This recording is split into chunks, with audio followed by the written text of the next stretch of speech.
FORA.tv. The world is thinking.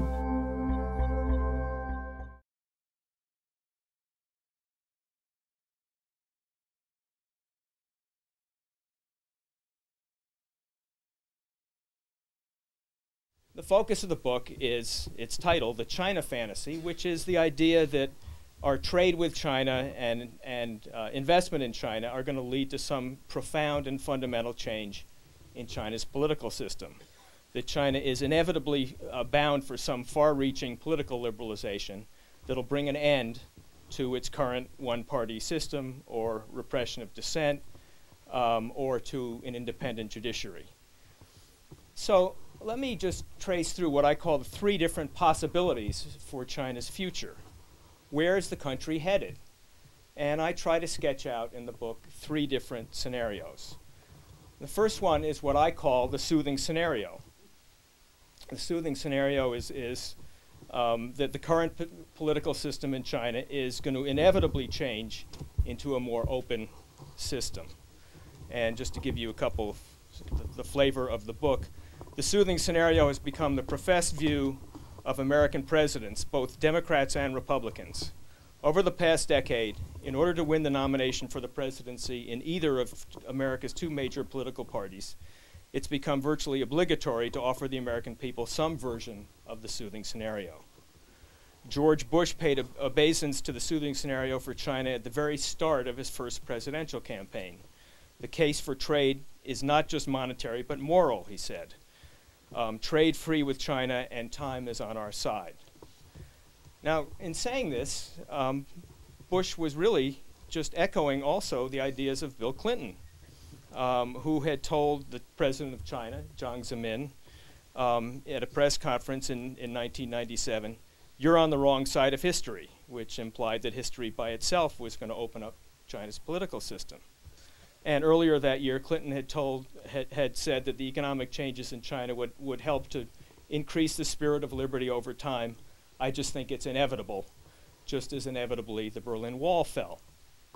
Well, this is not uniquely the last two presidents either. Tony Blair was in China about a year ago and said, "There's an unstoppable momentum," and that's a direct quote, from towards democracy in China.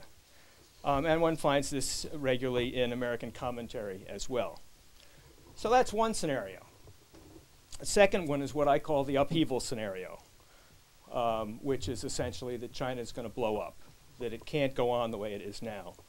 And people who argue this point to waves of protests and strikes or problems in the banking system, all of which certainly exist. And this point of view was encapsulated in a book a few years ago by an author named Gordon Chang, who wrote of the coming collapse of China. And it was an interesting book. It doesn't persuade me. China is a very big country. It's managed to hold itself together essentially without any sign of collapse. And I think now, even more than I thought in 2001, that the government's strong enough to keep going. And then there is what I call simply the third scenario, which is that what we see in China now politically is what we're going to get, and what we're going to get for a very long time. So I describe it one way or another. The essentials of the current political system would remain intact. There would be no significant political opposition, no freedom of the press, no elections beyond the very local level. In other words, China will not change its political system in any fundamental way. Why do Americans believe that with advancing prosperity, China will automatically come to have a political system like ours? Is it simply because Chinese people now eat at McDonald's and wear blue jeans? To make this assumption about China is to repeat the mistakes others have made in the past. That is, to think wrongly that the Chinese are inevitably becoming like us.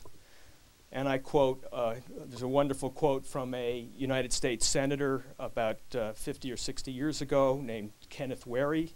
"With God's help, we will lift Shanghai up and up until it is just like Kansas City."